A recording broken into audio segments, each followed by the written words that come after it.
The Ministry of Ungentlemanly Warfare is your dad's new favorite movie. It's based on the true story of a covert unit, the brainchild of the likes of Winston Churchill and James Bond author Ian Fleming, who went on espionage and sabotage missions against the Nazis during World War II. And that team is led by peak dad TV leads The Witcher and Reacher themselves. I'm a pretty big fan of Guy Ritchie's previous work, but I'll admit I was a little nervous going into this one based on his recent track record. 2023 saw the release of two of his films, and they both left me pretty disappointed in different ways. Operation Fortune felt like an AI-generated Ritchie movie that technically hit all the right beats, but was completely devoid of life or personality. The worst Guy Ritchie movie, and one of the worst films I saw last year, period. The follow-up to that was The Covenant, which was decent but purposefully stripped of Ritchie's usual flair to deliver a completely down-the-middle generic action film. With the Ministry of Ungentlemanly Warfare, Ritchie isn't trying to go back to the classic British gangster banter that made his name.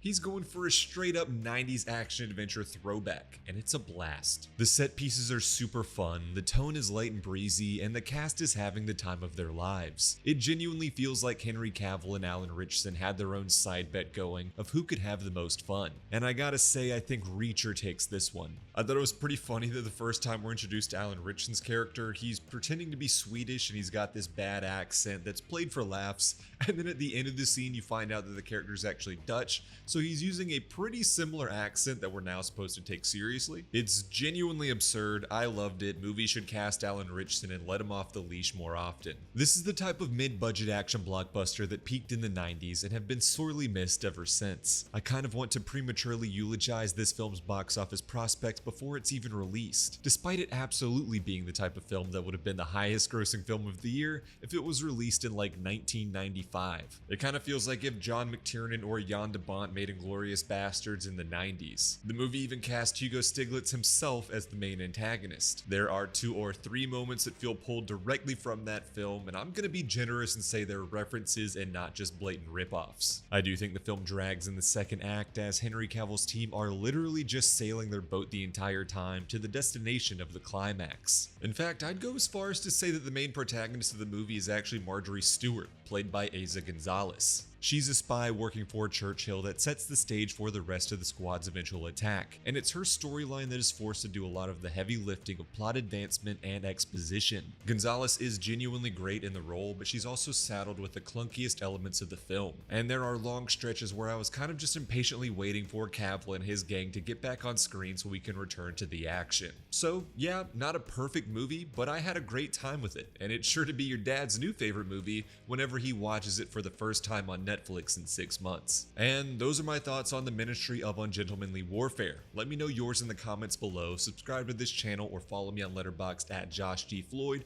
for more of my movie takes, and I'll see you in the next one.